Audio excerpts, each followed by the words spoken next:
So hello guys, welcome back to your YouTube channel The Bankers. I am back with another video how to do skimming. बहुत सारे लोगों को problem हो रही है कि स्किमिंग कैसे करते हैं। इतने बड़े बड़े पैराग्राफ्स नहीं पढ़ पाते, टाइम खत्म हो जाता है। एसबीआई पीओ प्रीलिम्स की अगर बात करते हैं तो उसमें 40 मिनट में 20 क्वेश्चन अटैम्प्ट करने होते हैं। अभी पीएसपीओ में तो तब भी 20 मिनट में 30 ही अटैम्प्ट करने होते हैं। तो और एसबीआई पीओ में 2 आरसीज आएंगे और लॉन्ग आरसी ही आते हैं प्रीलिम्स में मोस्ट ऑफ द टाइम। तो कैसे हमें टैकल करनी है वो चीज़, तो स्किमिंग उसके लिए बहुत ज़्यादा ज़रूरी है। अब स्किमिंग कैसे करनी है, क्या प्रोसेस रहना चाहिए, क्या करना है क्या नहीं करना है, डू एंड डोंट्स क्या होने चाहिए, क्या ये वीडियो आपकी स्किमिंग को लेकर सारे डाउट खत्म कर देगी। अगर आपको स्किमिंग नहीं आती है तो आप समझ जाओगे स्किमिंग करनी कैसे है।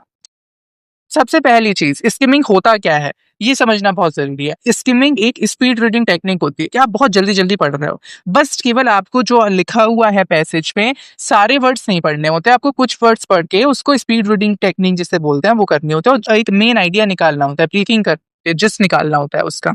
आपको क्या करना है, आपको कीवर्ड्स पे फोकस करना होता है। आपको फर्स्ट और लास्ट पैराग्राफ को थोड़ा ज्यादा अच्छे से पढ़ना होता है क्योंकि वही एसेंस होता है हमारे पैराग्राफ का। क्यों? क्योंकि फर्स्ट 2 से 3 लाइन में लिखा होता है कि एग्जैक्टली पैरा है किस चीज के बारे में, और लास्ट में लिखा होता है कंक्लूजन जो पूरा डिफाइन कर देता है कुछ ही टर्म्स में। तो आपको फर्स्ट और लास्ट पैराग्राफ को और ज्यादा ध्यान से पढ़ना है। अगर आपको इनिशियली दिक्कत हो रही है, आप मेमोराइज नहीं कर पा रहे हो चीजें, तो आप नोट डाउन कर सकते हो एक आध वर्ड्स जो आपके दिमाग में रह रहा है, लेकिन कोशिश करो क्योंकि बात का टाइम वही लग जाएगा। आप मेमोराइज करने की कोशिश करो। माइनर डिटेल्स जो है उनको इग्नोर करना होता है। अगर कुछ बोल्ड में लिखा हुआ है या इटैलिसाइज्ड है, मतलब वो हल्के से तिरछे लेटर्स लिखे हुए हैं, तो उनको आप पढ़ना ना भूलिएगा क्योंकि वो इंपॉर्टेंट होता है। नेक्स्ट, हमें स्किमिंग यूज कब करनी है? एग्जाम में हमें करनी होती है जब हमें क्विकली पढ़ना होता है चीज़ों को। बहुत टाइम बाउंड होते हैं हम, क्योंकि 20 मिनट में 40 क्वेश्चन या 20 मिनट में 30 क्वेश्चन करना होता है। ठीक है, तो वो हमें हेल्प करते हैं। ये हमें प्री में भी हेल्प करता है, मेंस में अभी हमने देखा है कि जो मैंने पिछले जितने मेंस एग्जाम्स दिए हैं, मैंने उसमें देखा कि सारे ही एग्जाम्स के इंग्लिश के सेक्शन की अगर बात करें हम, तो सब में केवल और केवल लॉन्ग पैसेज ही आए थे। वैसे कहा जाता है कि मेंस में आपकी अंडरस्टैंडिंग पे फोकस करा जाता है, लेकिन उसमें मैंने एक चीज चेक करी थी, क्वेश्चंस तो कोर अंडरस्टैंडिंग बेस्ड थे, लेकिन जो आरसी था, जो कंटेंट लिखा हुआ था, वो अच्छा खासा लेंथी था। तो मैंने एक चीज नोटिस करी कि मेंस में अब शॉर्ट आरसीज आने बंद हो गए हैं, प्री और मेंस दोनों में लॉन्ग आरसी आना शुरू हो गए हैं। आप लोग, हो सकता है आप लोगों ने भी ये ट्रेंड जो चेंज हुआ है वो देखा हो, आप लोगों ने भी नोटिस करा। दूसरी चीज, डू एंड डोंट्स क्या होने चाहिए। डू में आपको क्या करना है, आपको ये ट्रेन रेगुलरली खुद को करना है। मान लीजिए आज स्किमिंग की प्रैक्टिस स्टार्ट करते हैं, मैं बता चुका हूँ स्किमिंग कहाँ से करनी है ऑलरेडी, तो मैं उससे बात नहीं करूंगा। अपने आप को रेगुलरली ट्रेन करना है, एक भी दिन छोड़ना नहीं है। प्रो अगर बनना है स्किमिंग में, स्ट्रक्चर पे फोकस करना है, मेंटल नोट्स बनाने की जरूरत है। दिमाग में रखो कि क्या पढ़ा है, ये सोचो। शुरुआत में भूलोगे, इनिशियली भूलोगे कि पढ़ लिया फिर भूल गए, हल्का हल्का तो याद रहेगा ना, क्वेश्चन पढ़ के याद आ जाएगा, कुछ तो याद आ जाएगा, बाद में रेफर कर लेना, बस जिस्ट निकालना जरूरी है। डेटा को आपको स्किप करना है। इलिस्ट्रेशन यानी कि एग्जाम्पल कोई दिया हुआ है तो उसको स्किप करना है। नेम दिया हुआ है, डेट्स दी हुई हैं तो उसको स्किप करना है। ये आप डेटा अगर क्वेश्चन में पूछा जाएगा उसके बाद रेफर करोगे आप डेटा को। डोंट्स क्या है आपके, आपको वर्ड बाय वर्ड नहीं पढ़ना है। स्किमिंग का मतलब भी वही होता है। अगर कोई टफ वोकैबुलरी का वर्ड आ जाए तो उस पर स्टक नहीं होना है, क्योंकि ऑब्वियसली हम जब एग्जाम देते हैं तो उसमें बहुत सारे टफ वर्ड्स होते हैं जिनका मतलब हमें पता ही नहीं होता। तो हमें बिना उन वर्ड्स को समझे, बिना उस वर्ड्स को पढ़े, हमें आंसर मतलब जिस निकालना है और मेमोराइज करने की कोशिश करनी है।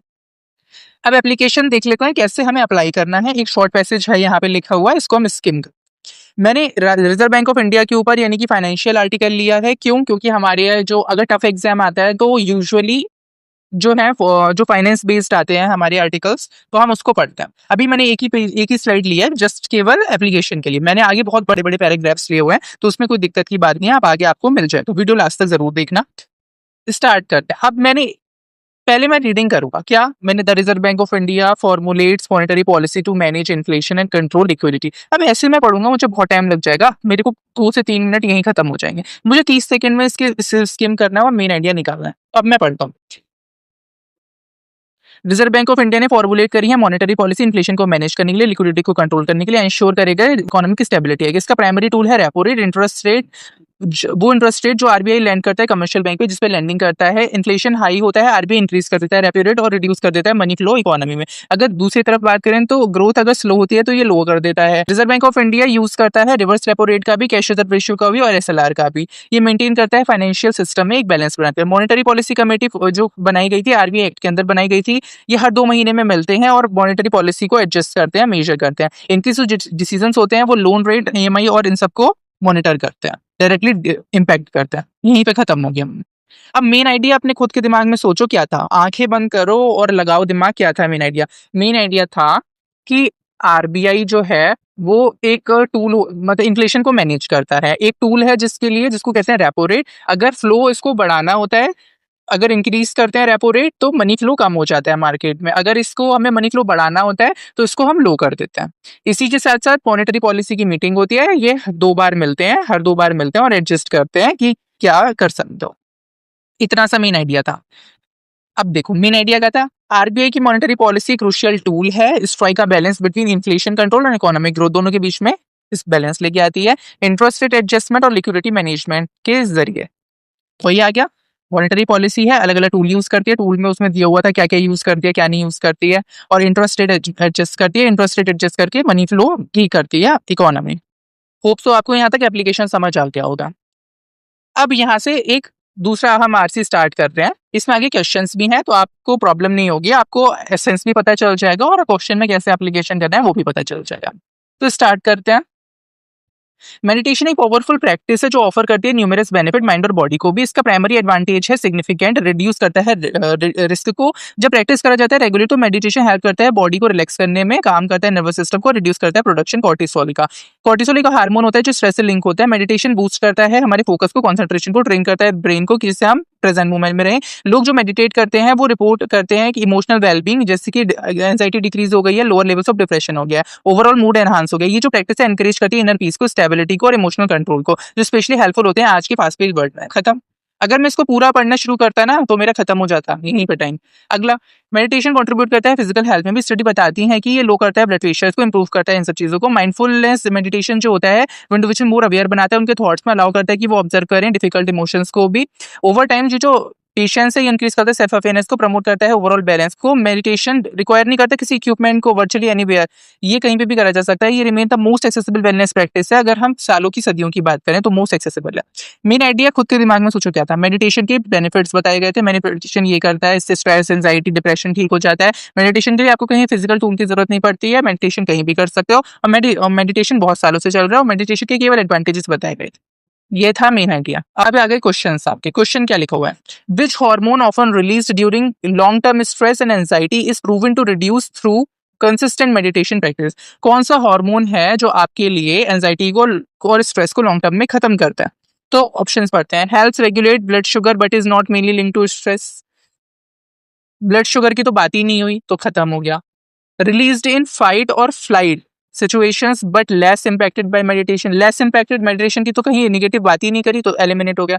known as the primary stress hormone that lowers with meditation, इसको कहते हैं प्राइमरी स्ट्रेस हार्मोन जो मेडिटेशन से खत्म होता है। कॉर्टिसोल पढ़ा था, वही है। ऑप्शन नंबर सी आंसर हो गया। अभी आगे पढ़ते हैं। Support sleep cycle, sleep cycle की तो बात ही नहीं हुई थी, तो बात ही खत्म हो गई, यहीं पे कैंसिल हो गया। इंक्रीज करता है प्लेजर की फीलिंग, लेकिन जो प्राइमरी करेक्ट नहीं होती एंजाइटी, पूरा तो जो आरसी था वही एंजाइटी, डिप्रेशन, डिसअपॉइंटमेंट इस सब चीज पे था, तो फीलिंग और प्लेजर की तो बात ही खत्म हो गई, तो ऑप्शन नंबर सी आंसर हो गया। हमें रेफर करने की भी जरूरत नहीं पड़ी वापस पीछे। नेक्स्ट क्वेश्चन, तो ऑप्शन नंबर थर्ड कॉर्टिसोल की बात होगी। Next, what is one clear mental health benefit regularly associated with daily meditation? Daily meditation से क्या रेगुलर फायदा होता है? पहला, एनकरेज करता है better control of food habits. Food habits की बात कहां से आ गई, एलिमिनेट हो गया। इन्फ्लुएंस करता है स्लीप को, लेकिन कोई लिंक नहीं है ड्रीम रिकॉल्स, इसकी तो बात ही नहीं हुई, ये भी कैंसिल हो गया। बूस्ट करता है मूड को, रिड्यूस करता है एंजाइटी को और इंप्रूव करता है इमोशनल बैलेंस को। टिक करा, हो सकता है ये आंसर। आगे देखते हैं। क्रिएट करता है body awareness but not increase hunger, hunger की कोई बात ही नहीं हुई थी। स्लो करता है बॉडी डाउन को but not in a negative cognitive way, body को स्लो करता है, स्लो डाउन करता है बॉडी को, ये तो कोई बात ही नहीं हुई। तो बूस्ट करता है मूड को, रिड्यूस करता है एंजाइटी को और इंप्रूव करता है इमोशनल बैलेंस को। ऑप्शन नंबर सी इसका भी आंसर हो गया, थर्ड ऑप्शन। नेक्स्ट क्वेश्चन, कौन सा meditation, which meditation style is known for helping individuals stay aware of their thoughts and surroundings in a non reactive way? कौन सा मेडिटेशन का ऐसा टाइप है जो हमें अवेयर बनाता है अपने थॉट्स और सराउंडिंग्स को लेकर? Focus on Mantra repetition, Mantra repetition पे फोकस करता है रादर देन थॉट अवेयरनेस? नहीं, ये तो गलत हो गया। Intended to relax for better sleep, not increase alertness. Better sleep के लिए अच्छा है लेकिन इंक्रीज नहीं करता अलर्टनेस को, ये भी गलत हो गया। इन्वॉल्व करता है sound chanting with less focus on mental observation, ये भी गलत है। एनकरेज करता है observing present experience without judgement, आपको प्रेजेंट एक्सपीरियंस को जज करना सिखाता है, ऑब्जर्व करना सिखाता है बिना उन्हें जज करे, यही आंसर है। डीप्रेस through silent repetition of word और फ्रेज करते हो, ऐसा कुछ नहीं बोला था कि आप कुछ रिपीट कर रहे हो, कोई वर्ड बोलते रहते हो दिमाग में, तो option number D. Fourth option mindfulness meditation. ये ऑप्शंस जो थे थोड़े से ट्रिकी से लग रहे थे, समझ नहीं आ रहा था एक बार में। ये विदाउट जजमेंट वाला जो पार्ट है यहाँ पे थोड़ा सा ब्लंडर कर सकता है, तो इसी वजह से ये वाला फोर्थ ऑप्शन हो गया। नेक्स्ट, रिन्यूएबल एनर्जी के ऊपर मैंने एप्लीकेशन कैसे करोगे इसके ऊपर, क्योंकि रिन्यूएबल एनर्जी एक हॉट टॉपिक की तरह है हमारे लिए, क्योंकि रिन्यूएबल एनर्जी के लिए सब लोग इतनी इन्वेस्टमेंट कर रहे हैं, इंडिया बहुत आगे एनकरेज कर रहा है हम लोग को यूज करने के लिए, तो उसके ऊपर देख लेते हैं कि किस तरीके से हमको करना है। तो मैंने इसीलिए ये इंपॉर्टेंट आरसी लिया है, यहाँ पे एग्जाम में भी हेल्प करेगा। तो स्टार्ट करते हैं। वर्ड चेंज कर रहा है कि हम किस तरीके से प्रोड्यूस करते हैं और यूज करते हैं एनर्जी को। लॉन्ग टाइम की बात करें तो हम फॉसिल फ्यूल जैसे इन सब चीजों पर रिलाई करते थे इंडस्ट्रीज वगैरह के लिए। ये जो फ्यूल से लिमिटेड है, हार्मफुल एनवायरमेंटली यूज करते हैं, ग्रीन हाउस गैसेस को, जिससे ग्लोबल वार्मिंग होती है, क्लाइमेट चेंज होता है, रिड्यूस करते हैं। रिड्यूस करने के लिए डैमेज को क्लीनर फ्यूचर की जरूरत है, इसलिए हम रिन्यूएबल एनर्जी पे आ गए। कितनी सी देर लगी मुझे, हार्डली 15 सेकंड लगे होंगे। रिन्यूएबल एनर्जी आता है नेचुरल सोर्सेज से और कभी खत्म नहीं होता, ये सनलाइट है, ये सब चीजों की बात हो रही है। प्लांट मटेरियल आता है। फॉसिल फ्यूल की तरह ये पॉल्यूट नहीं करते हैं एयर को ना वाटर को, और सेफर है प्लांट के लिए। एनर्जी को यूज करना जो है रिड्यूस कर देता है हेल्थ की प्रॉब्लम्स को जो पॉल्यूशन से होती हैं, और बस इतनी की बात थी। और कंट्रीज को लेस डिपेंडेंट बना देता है जो बाहर से मंगाती हैं ऑयल गैस वगैरह। रेन्यूएबल एनर्जी को यूज करने से क्रिएट जॉब भी क्रिएट होती है। पीपल जो हैं बिल्ड करते हैं, इंस्टॉल करते हैं सोलर पैनल्स को, टर्बाइंस को और अदर इक्विपमेंट्स को, हेल्प करते हैं इकोनॉमी को, प्रोवाइड करता है स्किल्ड और अनस्किल्ड वर्कर्स को। ये रूरल और रिमोट एरियाज में रिन्यूएबल एनर्जी जो है पावर रिप्लेस करती है एक, और don't have a reliable electricity supply. उन जगहों पे हम अच्छी है जहाँ पे कोई इलेक्ट्रिसिटी सप्लाई नहीं होती। इवन दो रिन्यूएबल एनर्जी बहुत सारे एडवांटेज हैं, ये फेस करती है सम चैलेंजेस को भी। सोलर चैलेंज है, विंड पावर है, डू नॉट हैव ये वर्क नहीं करते हर समय पे, क्योंकि सन हर समय शाइन नहीं करता है, विंड हमेशा नहीं चलती है। तो सॉल्व करने के लिए इस एनर्जी की प्रॉब्लम को सिस्टम को बैटरीज जो हैं वो लगाई गई हैं इस एक्स्ट्रा पावर को स्टोर करने के लिए। बैटरी टेक्नोलॉजी इंप्रूव कर रही है और ईजी और चीप बन रही है।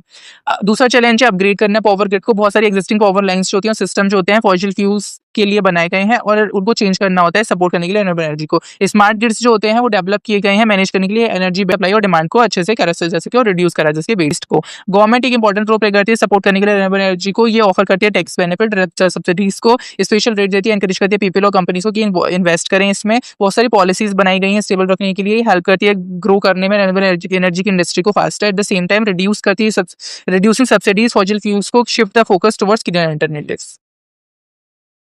अगला, लोग जो है डिफरेंस कर सकते हैं कि किस तरीके से हमें एनर्जी को यूज़ करना है। सोलर प्लानर्स को यूज़ करना है और एनर्जी एफिशिएंसी एप्लीकेशन यूज़ करनी है। सपोर्ट करना इको फ्रेंडली पॉलिसीज को। अवेयरनेस और एजुकेशन जो होती है की है इंक्रीज करने में डिमांड को क्लीन एनर्जी के लिए और पुश करती है बेटर एनवायरमेंटल प्रैक्टिस के लिए।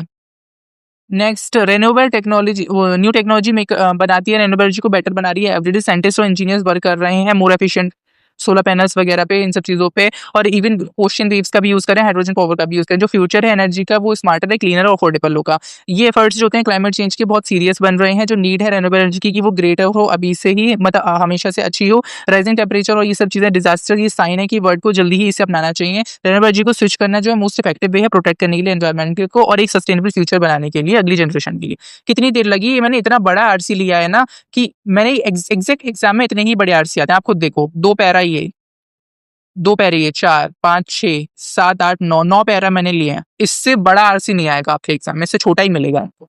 अब इसका मेन आइडिया क्या था, रिन्यूएबल एनर्जी के बारे में बात हो रही थी। फॉसिल फ्यूल्स में ये दिक्कतें होती हैं, ग्रीन, अपने मन में ही सोचो अभी कि अभी आगे मत बढ़ो, अभी सोचो कि क्या क्या बात है। रिन्यूएबल एनर्जी के फायदे की बात हो गई। कोल है, फॉसिल फ्यूल से ग्रीन हाउस गैस एमिशन होता है, रिन्यूएबल एनर्जी से नहीं होता है।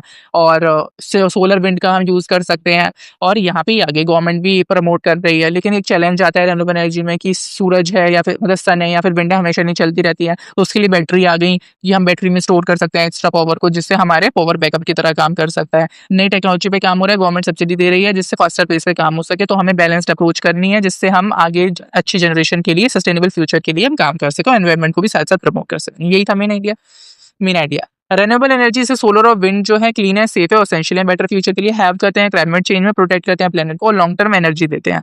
ये बहुत अपॉर्चुनिटीज भी देते हैं, चैलेंज। अपॉर्चुनिटीज क्योंकि एडवांटेज भी देते हैं, चैलेंज भी देते हैं। अगर आपका मेन आइडिया यहाँ पे अगर आपको मैच कर रहा है तो मतलब आपकी स्कीमिंग आपको आ गई है। Questions. Why is renewable energy considered better for the environment compared to fossil fuels? Renewable energy को better क्यों समझा गया environment के लिए fossil fuels से? क्यों? अभी दिमाग में खुद सोचो क्यों? क्योंकि उनका कोई हार्म नहीं होता, खत्म ही नहीं होते, मतलब सबसे अच्छी रिन्यूएबल एनर्जी तो खत्म नहीं होता और कोई ग्रीन हाउस गैस एमिशन नहीं होता। तो रिन्यूएबल एनर्जी चीपर है मेंटेन करने के लिए, फॉसिल फ्यूल से चीपर है, ऐसी तो कहीं बात नहीं होती। रिन्यूएबल एनर्जी सोर्सेज अनलिमिटेड हैं और प्रोड्यूस करते हैं little to no harmful emission. ये बिल्कुल सही बात है। रिन्यूएबल एनर्जी जो सोर्सेज हैं वो अनलिमिटेड हैं, जैसे सन है, विंड अनलिमिटेड है और ये ना के बराबर हार्म करते हैं। रिन्यूएबल एनर्जी वर्क करता है बेटर कोल्ड क्लाइमेट, कोई बात नहीं होती। ऐसे फॉसिल फ्यूल रिलीज करते हैं more energy than renewable sources, ये भी कोई बात नहीं होती। ज्यादा एनर्जी कौन प्रोड्यूस कर रहा है? Renewable energy always produce electricity, electricity बनाते हैं क्लाउडी और विंडलेस डेज में भी, ये भी तो कोई बात ही नहीं होती। और दूसरी चीज, क्लाउडी और विंडलेस में कैसे रिन्यूएबल एनर्जी सोर्सेज कैसे बनाएंगे इलेक्ट्रिसिटी? हवा की जरूरत है उन्हें, टरबाइन चलने के लिए हवा की जरूरत है। सन के लिए सन होना चाहिए, मतलब धूप होनी चाहिए, तो कैसे? ये भी गलत हो गया। तो सेकंड ऑप्शन हमारा ठीक हो गया, रिन्यूएबल एनर्जी सोर्सेज अनलिमिटेड है और ना के बराबर हार्म करते हैं। Correct option b. Next, renewable energy major challenge क्या है सोलर और विंड को अगर हम लार्ज स्केल पे यूज करेंगे? अभी खुद सोचो क्या था, अभी पढ़ने की रेफर करने की जरूरत ही नहीं पड़ रही है हमें। क्या कि हमने स्कीमिंग भी करी, हमने अच्छे से पढ़ा भी नहीं और हमें आंसर्स भी सारे मिल पा रहे हैं। सोलर और विंड को यूज करने में लार्ज स्केल पर क्या प्रॉब्लम आएगी कि भाई हर समय नहीं निकले रहते, ये तो दिक्कत है। कभी है कभी नहीं है, हवा चल रही है कभी नहीं चल रही है, सूरज का क्लाउडी हो गया मौसम तो फिर नहीं दिक्कत हो जाएगी। तो एक्सपेंसिव है, too expensive to produce compare to coal, बहुत एक्सपेंसिव है, ये तो कहीं बात नहीं हुई थी। कोई कौन एक्सपेंसिव है कौन नहीं है तो कोई बात ही नहीं थी। हाईली ट्रेंड लेबर की जरूरत है जो अवेलेबल नहीं है बहुत सारी कंट्रीज में। लेबर है कौन सी कंट्रीज में कितनी अवेलेबिलिटी है इसकी भी कोई बात नहीं हुई थी। इनकी जो एनर्जी प्रोडक्शन है कॉन्स्टेंट नहीं है और डिपेंड करती है वेदर कंडीशन। ये बिल्कुल ठीक ऑप्शन है कि जो इनकी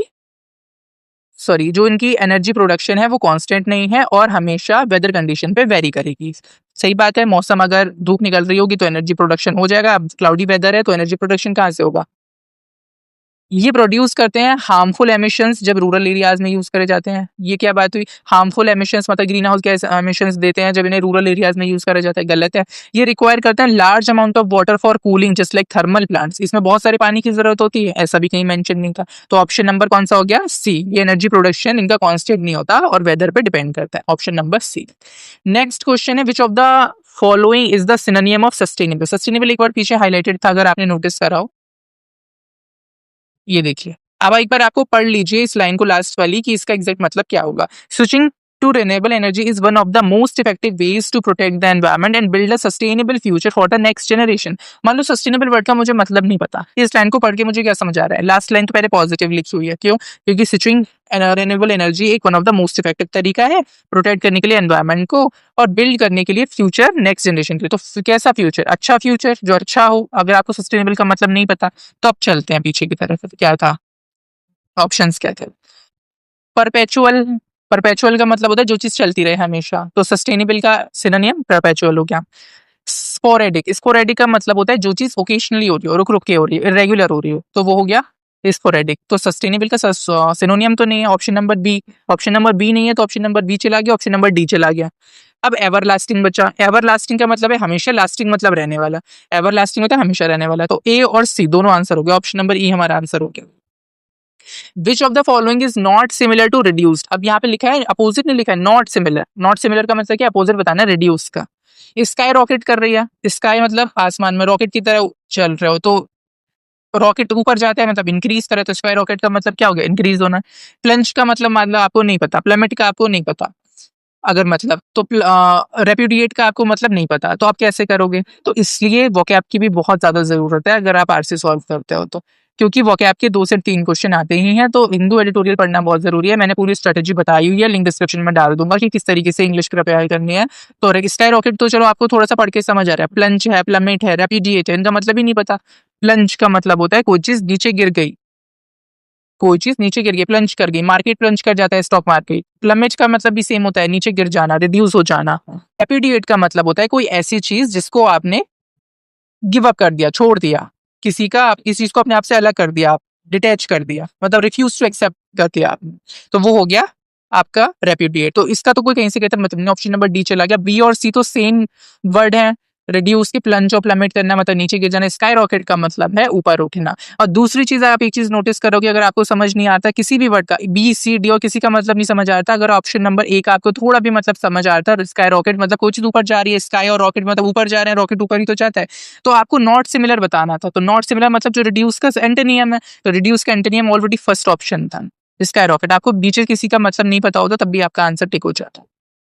तो यही था आज का सेशन। होप सो आपको समझ आ गया होगा कि किस तरीके से करनी है स्किमिंग, क्या रोल है स्किमिंग का आपके एग्जाम्स में। अब तो मेंस में भी मैंने बोला आपको, मैंने जितने एग्जाम्स दिए सब में लॉन्ग आरसीज थे, और इवन लास्ट में वो उनकी लैंग्वेज भी बहुत ज़्यादा टफ होती थी, तो बहुत ज़्यादा टाइम कंज्यूम करते थे वो।